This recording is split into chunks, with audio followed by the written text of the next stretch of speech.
they stole inches, so I took miles. It wasn't about land. It was about the lie they built their homes on. My story begins with a simple survey, a routine check on the land my grandfather left me. I found the property pins, those small iron markers, had been moved, not by a little, but by a full 10 feet, slicing off a significant chunk of my inheritance. At first I thought it was a mistake. I spoke to my new neighbors, the residents of a brand new, upscale housing development that had sprung up next door. They smiled, offered me lemonade, and told me their own surveyors had confirmed the lines.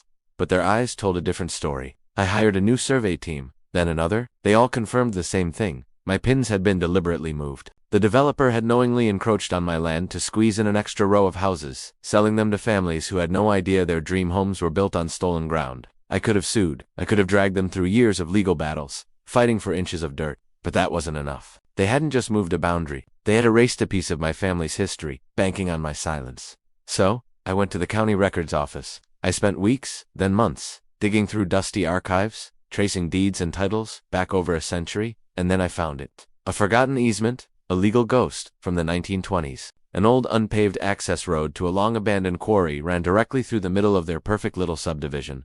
The easement had never been legally dissolved. It was still active, still legally binding. It was my right of way. I didn't need a lawyer to fight for my 10 feet. I just needed a bulldozer to claim my legal right of passage. So, on a quiet Tuesday morning, they woke up to the roar of heavy machinery. I wasn't reclaiming my 10 feet. I was activating my 100-year-old easement. The bulldozers carved a path straight through their manicured lawns, their pristine driveways, and the very foundation of their community. Chaos erupted. They screamed, they threatened, they called the police. But when the officer saw my paperwork, the legally binding easement signed and sealed a century ago, they could do nothing.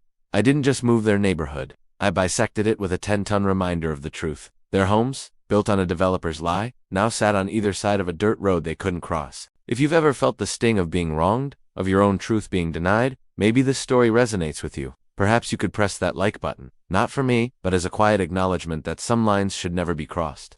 The lesson here isn't about revenge. It's about remembering that the truth, no matter how deeply buried, has a way of carving its own path back to the surface. Protect what's yours. Not just the land beneath your feet, but the principles you stand on.